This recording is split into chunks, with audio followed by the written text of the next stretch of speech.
Alternative 40K Network presents Art of War. Art of War.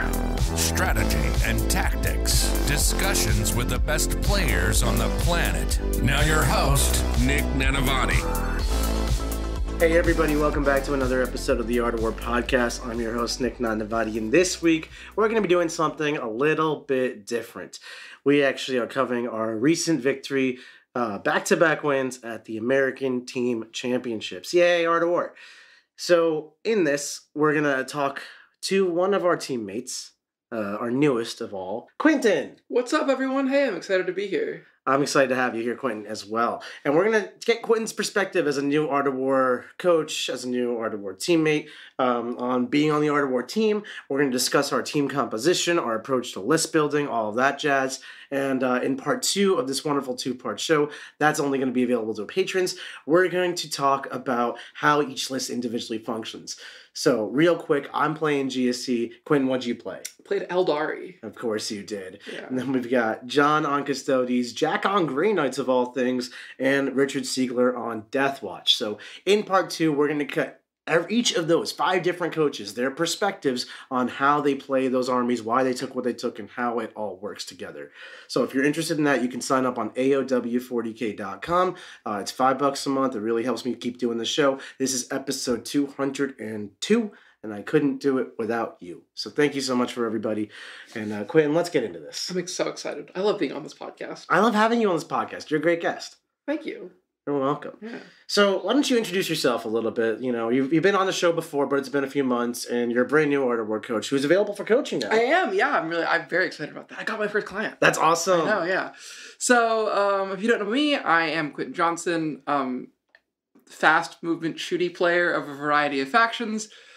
Newest member here of Art of War. I do all kinds of stuff. I edit some videos, won a bunch of GTs, placed really highly at a bunch of super majors. Just won ATC with the Art of War team.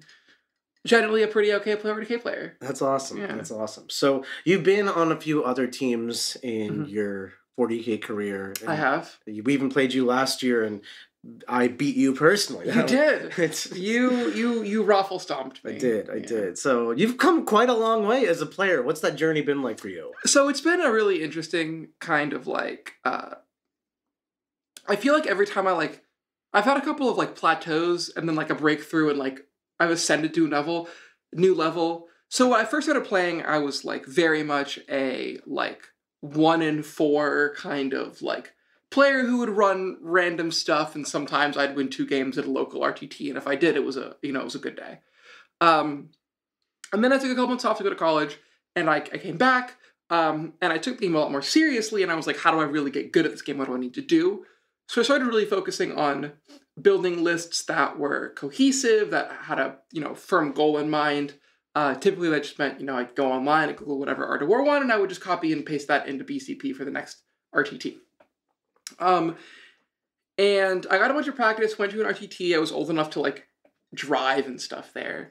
And I got pretty good, and that was kind of where I was very regularly going 4-1 or, X-1 at a super major. Sometimes I broke through, I'd win a GT or something like that, but I wasn't really I was a good player, but not a truly excellent player. And that was kind of where I was for a while.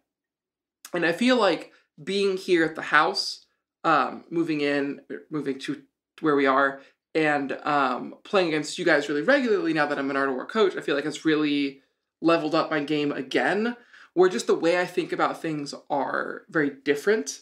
There's an approach to Warhammer that has a lot of playing against the other player and starting to think about what you guys want to be doing in your turn, as well as what I want to be doing in my turn, but also planning out the game as a whole instead of focusing on what is happening in a single individual turn, and designing lists not for one aspect, but be multi-dimensional. That all sounds like really relatively complex stuff, seeing multiple turns ahead, a multi-dimensional list instead of just being I shoot you off the table as my only strategy. Mm-hmm. Those things take time and skill and reps or whatever to develop. Yeah. You even said you progressed from wherever you were to building lists that way and playing against opponents that way and thinking turns ahead. How did you develop those skills? Really, I think it was a combination of playing against players who had those kind of skills, and without them, I just kind of kept losing, and I don't really like losing. Yeah. So I did what I needed to do to survive. You know, like, it's a really Right. competitive meta here, right? Like, if your regular daily opponents are, you know, John Lennon and Jack Harpster, sooner or later, either you lose every game or you get better. Right.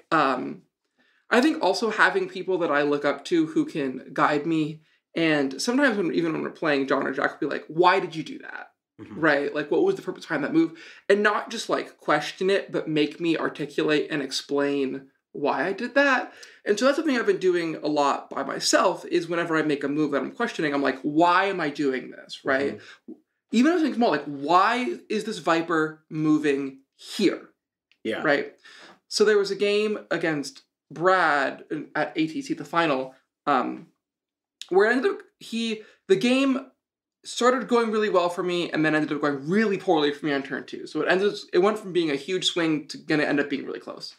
And I was getting kind of the really scrappy point. He had a couple of stuff left, and I had a Viper left that was not critical to my plan. And I was like, what am I gonna do with this Viper? And typically I would be like, all right, it's gonna move here and it's gonna shoot something. Right. But I was like, I might need this Viper to score one of the objectives on the center. So I'm going to pre-measure it so that I know this Viper can go here. And that is why this Viper is standing here. Not for any particular reason, because next turn I might need it. And I ended up drawing Cleanse next turn.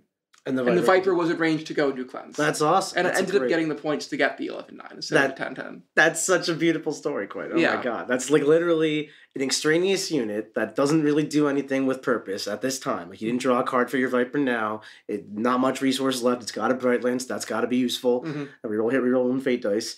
And instead of just like moving at someone and shooting it, you thought about all of its possibilities for the future. And it's honestly, I would say for myself, because obviously I started as like someone who sucked too, and better through time. Part of it is what you said, articulating it. Like, I found through coaching people and having to answer their questions and articulation that they can understand, I've had to be able to codify pretty much the game of Warhammer to a degree. So if you can try to articulate your plans, that helps a lot. And then also, if you just make yourself consciously aware and always ask the question why, like you said, like if you don't have your opponent necessarily asking why did you do that, that doesn't mean you can't answer that question yourself. If you answer why you're doing a certain move, you might find there's a better way to use that unit, like you said. And I think another thing that has also been helping me is being like, what happens if this doesn't happen, right? What do you mean? Like, say I want to put 2 Fire Prisms worth of shooting at a Gladiator Lancer. Odds are very good that Gladiator Lancer dies. But like, if I reroll a 1 into a 1, and then, you know, my opponent makes 2 out of 4 6-up saves, It lives. they lives, right? So what, like if it lives, like, am what I screwed? Like, are my guys in the open in front of a Gladiator? Yeah. Totally. So this is what we're talking about when redundancy plans. The first Fire Prism could kill a Gladiator, but that's unreliable. So the second one is redundancy on that Fire Prism. But redundancy for the whole plan of kill the Gladiator is don't put anything in the open of where it could be. Yep. Or, you know, you put the 1 Prism out that can leave, right? Like, so that's the other thing that I think has really helped me level up, is that redundancy of, I really should be okay, but just in case, I'm going to do this extra thing. And there were a couple of times in practice games or at ATC where I was like, I really should be okay, but like, I'm not going to do it. Same game against Brad. I was like, I had my Wraith Knight pointed at a couple Squighog boys, and I was like, this Wraith Knight with Fate Dice and Guide really should kill those guys, but what happens if it doesn't? Well, I'm kind of screwed. So I took Warp Spiders and I moved blocked where they could go, and even if they survived, they had to move 2 inches and charge Warp Spiders, and they couldn't hit anything relevant. Right. Yeah. That's the kind of stuff that really separates, I would say, the people who hit that ceiling at like 4-1 often, right? Because over the course of 5 games, 6 games, 8 games, stuff just goes wrong. Like, I don't know how to tell you this. Like, as many games as you got lucky, you also get unlucky. It's real. But what we say when you don't blame dice is you could have always done something better. And your examples, like putting Warp Spiders to move block the thing that's 9 times out of 10 dead, is you putting yourself in a position to not lose 1 out of 10 times. Exactly. Yeah. And that's how you get these kinds of results. And those are both things that I'm trying to work on. But before I'd be like, well, I should kill you 9 times out of 10, so I'm just going to go with that, right? And if I roll bad, then I roll bad. So here's my next question then. presumably in this example, just to carry it a little forward, those warp spiders could have done something else. They don't have to be a move block for something that's probably not going to be there. They can go maybe do a secondary, or maybe go kill something or add firepower where it's probably going to be more valuable, assuming the Squighogs are dead to the Wraith Knight. How do you evaluate their opportunity cost and decide this is the job that I need to do? So here's my thinking in that specific case. I was like, the game was getting kind of scrappy at that point, and my biggest advantage going into it was I had an 18 wound Wraith Knight. Had taken no damage.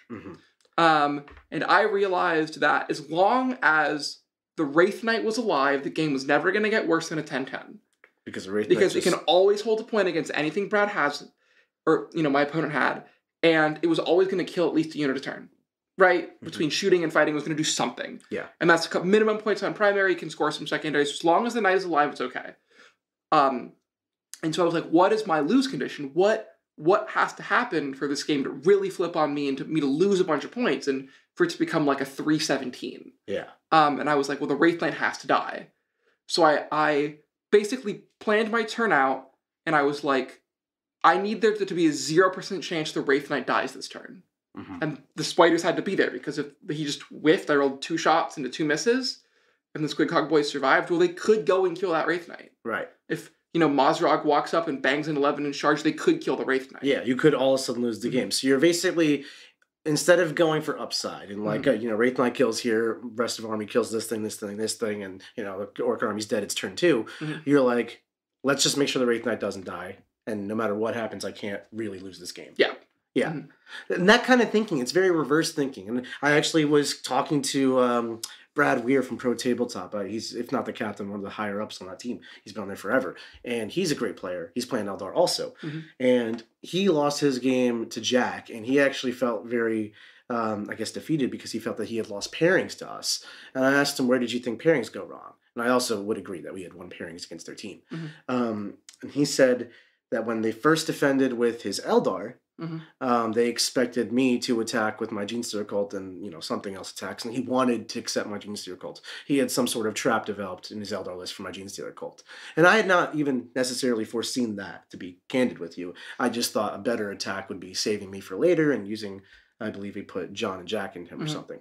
And, or Richard and Jack. I don't know. And he accepted Jack, and he ended up losing that game by 3. That is what it is. But when I was talking to him after the fact, he said, well, you just didn't fall for our trap. And that kind of thinking is thinking about, like, how do I beat them? It's, they fall into my trap and I win. It's not thinking, how do I lose? They avoid my trap and I have no recourse. Exactly. And you're that thinking shift of not how do I win, but how do I lose, is pretty much pushed you to get better and better and better. I think that's one thing I always have kind of started to evaluate in game is, especially in team format, is what is my loss condition here, right? Yeah. For my Eldar, in most games, it's the Wraith Knight dies. So like round 1, I deployed it too aggressively, and it ended up dropping down to 4 wounds remaining. Yeah. Top of 1. And I was like, crap.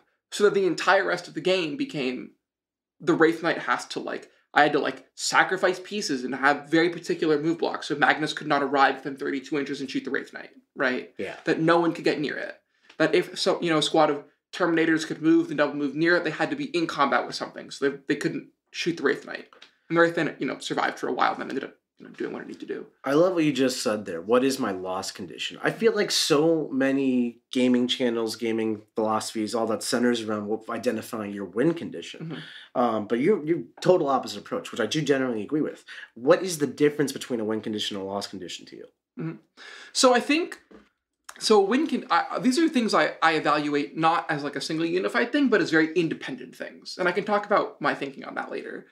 But a loss condition is if X happens, the game ends basically on the spot, and at that point, I'm in survival mode. So for my Elder list, it's losing the Wraith Knight too early. Yeah. For my Tau list previously, it was losing both Crisis Bricks too early. For my 9th edition Eldar list that relied, it would be losing my Farseers before they could cast spells. It's how do you lose the game as opposed to how do you win the game? Exactly. What moves, basically, what is your, this can never happen, and I'm willing to do anything in this game to prevent this from happening. But if you're following the You're creating essentially a different, we'll call it a win condition, where it's like if you keep your Wraith Knight alive forever, you'll win the game. But that's not inherently true. No, if you score more points than your opponent, you win the game. So, a win condition is identified to points in game terms. So that's why I said they're different, right? Like it's less about if I do these two things, I will win. It's more that if I do these two things, I probably like if my opponent does these things, they basically get like a checkmate and win automatically. Yeah. Right. So those things have to happen at all times, right? Those are the kind of the baseline, like my heart is beating, my lungs are breathing, we are surviving this game. Wraith Knight is alive, I'm alive. Exactly, right. Now what does the Wraith Knight have to be doing for me to win the game? So like I know in the GSC, every time I've won that, I've played the game a bunch, every time I've won that matchup, it involves the Yinkarn killing or someone killing Ridge Runners really early. Because if that happens, it takes them an annoying amount of effort to kill my tanks. Right. And they probably don't kill the tanks and the Wraith Knight. Right. And the Yinkarn. And at that point, I have enough stuff left alive, and like the tanks can start swide-siping into neophyte units, and then like shooting them in combat, plus a tank shock, plus beating them up with my hull. Maybe I kill a bunch, and then like I can take objectives back from them. So basically, it's not that you don't think about your win condition. It's that you actually normally thought about your win condition. I think that's a way a lot of people play. Like, what should I be doing with my army to win the game? Killing these tanks, standing on these objectives, whatever. Exactly. And that's important. But then how do you progress from there? You can't just keep thinking about it more. You think in reverse. Yes. You add the how do I lose? And you let that be your guiding light. Like, obviously, you can't get checkmated early. So have to, as you put it, have your lungs breathing, your Wraith Knight alive, whatever your army needs to function. In that match, and then beyond that, go secure the secondary, go kill that unit that it's going to help you, try to break your opponents back and make them experience that loss condition. Yeah, so it's kind of like it's a combination of making sure your opponent does not achieve the loss condition, and that you're achieving the broad win condition, and a lot of times that just means that you're scoring your secondaries, you're killing what you need to kill, that sort of thing. Yeah. All right, so let's transition the conversation a little bit, and that's been very helpful. And obviously, you can see through the way Quinton's even talking about the language here, the words you're using, like the way you've transformed as a player over the last time you were on the show, and a year ago when I played you at ATC. Yeah. So as we progress, we had to come up with our team composition, and 10th edition is brand new. Like ATC, they were trying to figure out their rules the week of the tournament. It was kind of crazy. So how did we come up with a team composition for this from your perspective? So I think we had a lot of meetings where we sat down about this. We had 2 or 3 in my mind. We had a few. I think I was the only person who was locked in because my favorite army is Eldar. I'm great. And they're incredible right now, right? So it was a combination of we had a good Eldar player and Eldar one of the best, and we knew we wanted Eldar on the team, so I was really easy. I'm playing Eldar, no one really questioned that. I felt fairly locked in as well. I wanted to play demons, but, we all knew I was playing GSC because same thing. I'm great on GSC, and GSC are great. Yeah. So really the only question was Siegs, Jack, and John. And we kind of had Deathwatch, Custodes, Tau, Grey Knights, and Thousand Suns kind of floating. And even Necrons. For a while, too. But there was kind of a lot of, Deathwatch got passed around a couple of times. Jack was always going to be on... He was Thousand Suns until, the last week. The last minute, yeah. It was Thousand Suns or Grey Knights. And a lot of that came down to what he was taking WTC, but we ended up going with the same choice because that was a good, what works in one will work in the other. What we found was that Thousand Suns are great, they're really strong, but they didn't solve any problems that we needed them to solve, and they opened us up to a lot of really bad matchups, right? Yeah. They have a terrible GSC matchup, just abysmally bad. So we didn't want that. And so Thousand Suns just didn't offer us anything special. They didn't blow people out of the water, and we kind of had to baby them in pairings. This was very theoretical, right? We don't have that much experience with it. John and Jack have not played in tournaments yet. And I think you either. I had not either. And Richard, I was the only person who actually had a tournament rep before this ATC.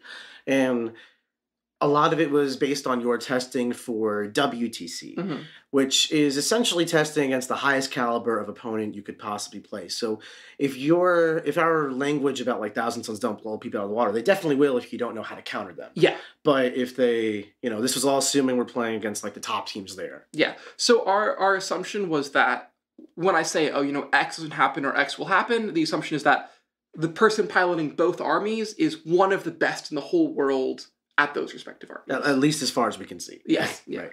And we found Necrons had a pretty similar issue, is that they're very slow and kind of clunky, and they don't put up a lot of times huge differentials, and they can also just kind of die, and they're pretty easy to bully. So we didn't want thousands of the Necrons. And it felt like with Necrons, they had a ceiling of like armies that couldn't kill them, and then beyond that, it's like, oh, well, I killed your Lich Guard, I killed your warriors, and now your army has nothing left. Yep. So that basically just left us with Custodes, and they just won Tacoma. So we kind of put them on the table, and we were like, okay, these guys are really strong. Having played against Custodes at the term, I was a big proponent of Custodes. Like, we should play this army. They're very, very good. Yeah. They're one of those armies that's just a little bit too good at everything, but not too good at any one thing. They're just like, there's like a couple too many guys, they're a little bit too durable, and they hit too hard in combat, they're a little bit too fast, and they shoot a little bit too hard. Yeah. All those things. And John's a natural fit for Custodes. He pretty much plays them whenever you have a tournament that warrants Custodes. Yeah. And does well. Deathwatch was interesting. Deathwatch is also John's baby, but we only have one John, of course. And Siegs was trying to find a home after we've kind of came up with the Necron ceiling problem. So Siegs was like, hey, Deathwatch are up my alley. He loves shooting people to death. He loves teleporting and being in control with infiltrators. So he basically went in with 0 games of Deathwatch. Yeah, he had no practice. He had no practice. Yeah. That probably showed a little bit. He finished 3-3. Yeah. Yeah. But he's obviously, his losses weren't bad. He was like getting 9s and 7s. Yeah. They were great.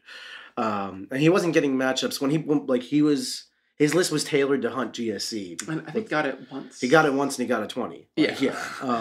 Triple infiltrators and desolators is a hell of a problem for GSC. Yeah, Richard was kind of the person in our pairings matrix that didn't really get protected or give it anything. He just he fell to the scrum like a lot. I basically was like, Richard avoids Eldar and then he gets what he gets. Yeah, exactly. Yeah. And then Jack's army is the wildest, I would say. Definitely, I still don't really understand it. I know it's some WTC conglomeration. Thankfully, we're releasing this episode during WTC, so we're not revealing any trade secrets before it's time. What's up with Jack's list? So I have played that list and played against that list. It is so unassuming. You're like, oh, it's 30 Terminators. It's going to walk at you slowly, and then it's going to hit you not that hard with some Stormbolters and Snipe Cannons, and then you're going to shoot it to death and you're going to die.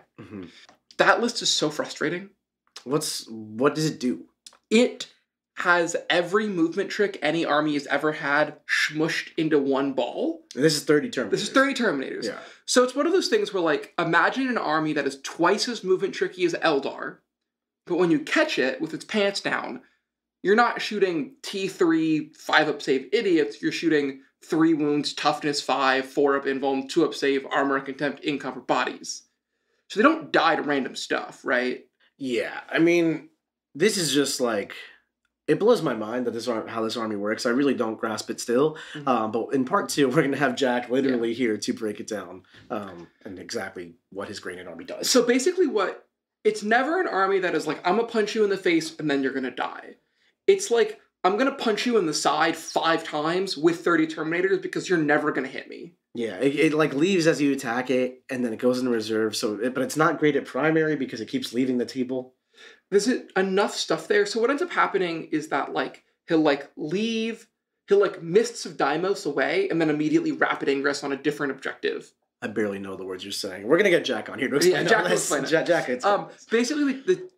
basically what it is there's 30 Terminators that are exactly where you are not, hitting all of your weak stuff. Yeah. Yeah.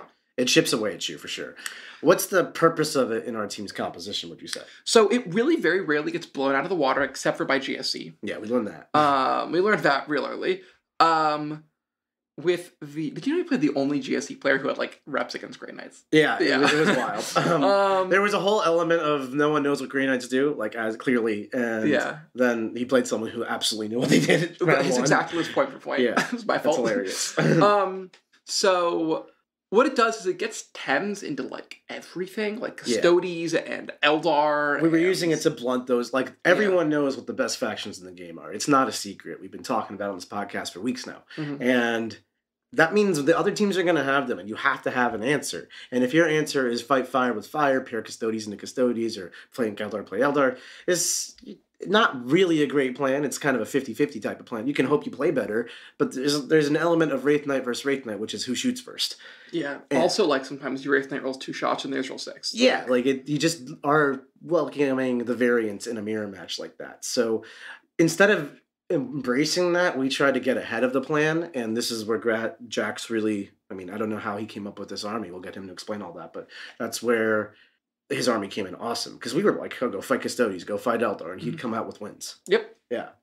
No, it's very, very tricky, and it just does a lot more than you'd expect it to, but it's very different than you think it would be. It is a movement-based shenanigans army disguised as worse Custodes. So all in all, our team composition was my Genestealer Cult, John's Custodes, Jack's Grey Knights, Richard's Death Watch, and Quinton, your Eldar. Yes. What was, I guess, our positions on that team in your perspective? So I felt going down the line that absolutely was our biggest attacker. Yeah, you came home with 20s. That was my goal. Was you guys set me up to go get like a 17, 20 really high score. You're gonna go play the Orcs and go demolish them. Exactly. You're playing Space Marines that have no answer to a Wraith Knight and killing them. Yeah. John was we're going to throw you out first and you're going to get what you get defender. Yeah. Right? You pick a heavy board and you say, I am 30 Custodian Guard, shields up. Yeah. You're not shooting me to death. I'm 30 Custodians Guard on objectives. Like, even if you beat me, is not going to be It's a 9. Yeah. And oftentimes he won games. Yeah. Yeah. Jack was another one of our defender choices. As long as we kept him at a GSC, we could put him into basically anything and he'd get a respectable score or draw in that area. I would say Jack, Richard, and I were all kind of attackers, because you can only have so many defender spots. So John was our first defender, and like what would happen was we would attack somebody with Quinton's Eldar and any of the three of us. Us being me, Richard, and Jack. And they could either accept the Quinton Wraith Knight Donkey Punch, or they would try to play a game into whichever of our choice, Grey Knights, Custodes, or GSC, that they would take instead. And this would put them between a rock and a hard place, because you could either accept Quinton's brutality, or you play our choice of that matchup. And that could be Death Watch blowing you up, that could be my GSC showing up inside of you, or that could be Jack waving his hands a lot. Yeah.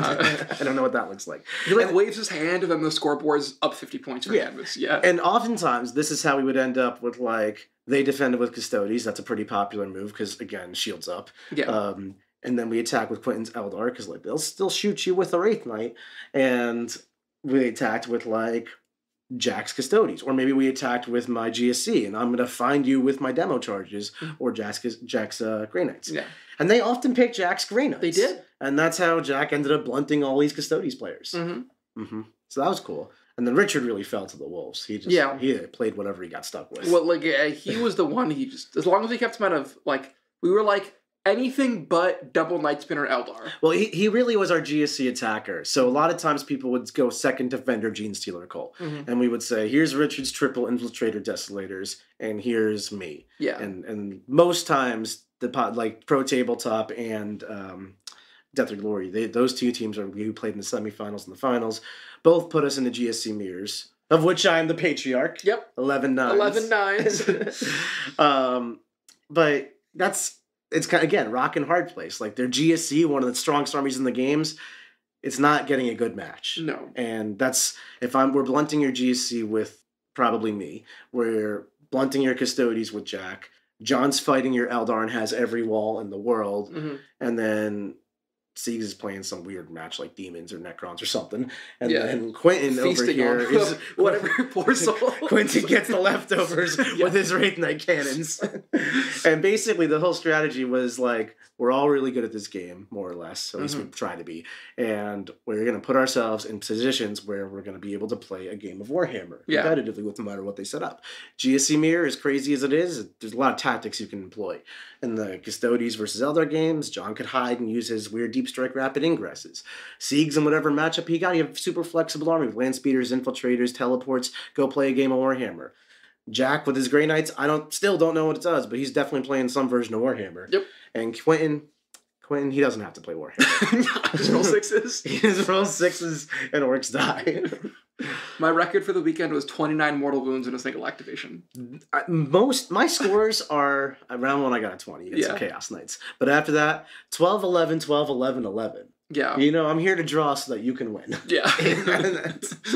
But a lot of times that's what team tournament's about. It's about the holistic picture. There's a lot of teams that might get their egos involved and be like, everyone tries to get a win. If everybody tries to get a win, that's how your team loses. No. I think that's one thing we did a really good job of as a team was that everyone knew what their goal was going into the round. And sometimes we were like, sorry, John, you need to eat crap and die. Yeah, right. And John would be like, all right, shields up. Shields up. It's like, Jack, there's no home for you. Fight the Genestealer Colts. Go. Yeah. I love that about our team. There was just like an understanding we are a team. Some people are going to lose some games. Some people are going to win some games. Win as a team, lose a team. I think the most important thing was that we collectively valued our performance in the game much less than we valued our performance as a team, right? Like the team doing well was way more important than us individually doing well in a game. Yeah. Right? Like if we were like, I got a 9 out of a terrible matchup, let's go you guys. Everyone like rally around and be like excited about that. Yeah. Like when I got 11 in the Genestealer Cult Mirror, I was like, yeah! We were all cheering. Yeah. Like, it was great. I remember against Tundra Tactics in round 4. This was probably our toughest round. Oh, by far. By far. That game came down to one battle point in my game. Yeah. So there were 2 things that happened. Well, that round was very specific. We lost 3 out of 5 games. Yeah. But we actually won this round. And that's because margin of victory matters more than number of wins. It's a team format dynamic. Yeah. And we set it up, same idea, where we have 4 games and then Quinton smashes. But Quinton smashing in this case was against Genestealer Cult. And Eldar don't really smash Genestealer Cult. Really don't. So Eric is probably the best player on their team, if not the second, but he's very, very good. Yeah, I mean, Andrew Gagno's also up there, but their team has got 5 sharks. There was no one on that team that is easy. Yeah. But yeah, like that matchup, I think we had it at 7 on the Matrix. Is what I gave you? Yeah, and we're always trying to be conservative with our estimations. And remember, this is the 0-20 scale, so 7 is like a minor loss. Yeah. So typically what we would also do is that we would be like, the 7 that I would say, okay, this matchup's a 7 is very unlikely to go below a 7, right? Yeah. But I'm probably going to get a couple more points, right? Like, 7, it's not going to be worse than a 7, so plan accordingly, but, likely you can get a 10 or a 12. 11. But he made a deployment error, and you brought home the 20 we needed you to bring home. So that is what I was talking about earlier is the win condition, loss condition there. The win condition in that game for me was I had to go super aggressive and the turns that GSC take off. Yeah. I needed to blunt his drop turn by removing resources early. And so he didn't have Ridge Runners, he didn't have the extra AP, he had to divert stuff to go take back his home field, which meant my castle, my stuff was protected. Nice. Yeah. And then that ended up being sort of enough because essentially Richard and I got ourselves into mirror matches where he played Death Watch versus Death Watch and I played my GSC versus Brad Townsend's Tyranids, which is also just 1,000,000 bodies and shooting. So that netted us. I got a 12-8. Richard lost 11-9. So we were up 1 point there. But then Jack and John, who are usually our defendery type blunters, they both took losses. John lost 14-6 to Cameron's Eldar, which, John shields up. Sometimes you just get shields down. Yeah. Sometimes the Wraith doesn't care. I mean, Cameron's a great player too, so nothing to take away there. And then Jack, he got a 13-7 loss to Andrew Gagno, which is hilarious because he played Custodes like 3 or 4 times that tournament, and I think he won them the other 3 times. Yep. But just good testament to Andrew Gagno as a player. He's not letting it up. So we ended up winning that round 55-45, which is the bare minimum you can win. 54-46 is a draw. Yeah. Yeah, so that was, as the person who was the last one to finish for once, and my game was looking like a 10-10 the entire time. But at the end of the game, I, pulled out all stops to try to get those points, ended out with a 12-8, and we needed a 12. That felt great. Yeah. No, I know my game was like, it was going to look like a 19-1, and then I drew Storm, capture hostile objective or whatever, the one that's hold your opponent. And I was like, I can get this if I like move and fire and fade onto it. And then that gave me the 50-point margin I needed to get the yeah. Wow. So like every like it came down to like I want to commend you for that, because I think there's a lot of players who are like, I got this, game over, easy mode, I've been dominating since turn 1, and you fall short, you get the 18 or the 19. Like, no one's gonna be upset that you just got an 18 or 19 when you wrote down a 7. Like, that's already a celebration and a huge one. But you did not let off the gas. You've pushed that extra mile, got the 20 on that maneuver, and we needed it. Well, Eric, the whole way through, was fighting for every point. Like, his last couple turns, I'd done a pretty good job of tagging blips. I was like moving and fire and fading in his turn so that I could phantasm and then go get blips. Wow. Like, I had a night speed on move like 40 inches and tag something. It was crazy. But he only had a couple of like minimum squads of guys left that he was like putting into reserves to show up and do actions and stuff. And I was taking like risky Overwatch to kill 2 neophytes in the corner who were going to investigate signals and things like that. Like you're even really pushing it for the points. We were both like fighting for every point, even it was down. And that's one of the most fun things about team turns. Is like Eric in that scenario, in a singles game, they would have been drinking beers by now. But in teams, getting a 1, like that would have cost us the entire round win. Might have cost us a tournament. Yeah. Razor's Edge this thing was. So, I mean, in part 2, we're going to talk about everyone's list and how they played specifically. Quinton, I want to ask you one last thing before I let you off. All right. Your experience playing on Art of War, your first time, as opposed to your other teams in the past. What's different about it? So I had the absolute pleasure of going last year to ATC with Threat Level Midnight, my like hometown team that I used to be on. Every one of those guys is a friend of mine. I love them all to death. We went in without really a plan. We had like done like 1 or 2 pairings process in the car to like learn how you like put the cards down. Yeah. But we all kind of had like the armies that we liked. We didn't think of them cohesively as a unit. We were just like, well, this army's pretty good, and that army's pretty good, and it's probably fine. And we didn't have like if they put this down, we're going to put these 2 down, kind of like a plan that like Art of War had. I think also we didn't think about the game as a cohesive unit. We thought about the game as 5 singles games, right? Interesting. So what happened was they had put down something, and we were like, well, X and Y are pretty good into that, so we'll put those down. And then they give us 2 cards, and I'd be like, well, I'm pretty good into this, and I'm slightly better. I'd be like, well, I'm about equivalent into this, but I'd rather play this today, so I'm going to play this. Not thinking about how there was a cascading effect of, armies are still available. Exactly, right? Like, say there's, Army A and B, and I get a 10-10 into both, but the 2 players who are left, both do way better into, Army B, then I should take Army A, so they have B. I'd be like, oh, I'm going to take B just, because it doesn't matter right now, right? They're both 10-10s. Right. We also had a lot of, like, gut feeling instead of writing down. There was a lot more cohesive strategy around the pairings element this year than there was last year. I think also just, like, having better players meant that we had more of idea of how the round was going. Like confidence in the score of the match. Exactly. Yeah. So like, if Jack or John put down a 10 or a 12, that's probably what it's going to be. It's really in that neighborhood. Yeah. They're not coming home with a 2. No, it's like... Except for GSC.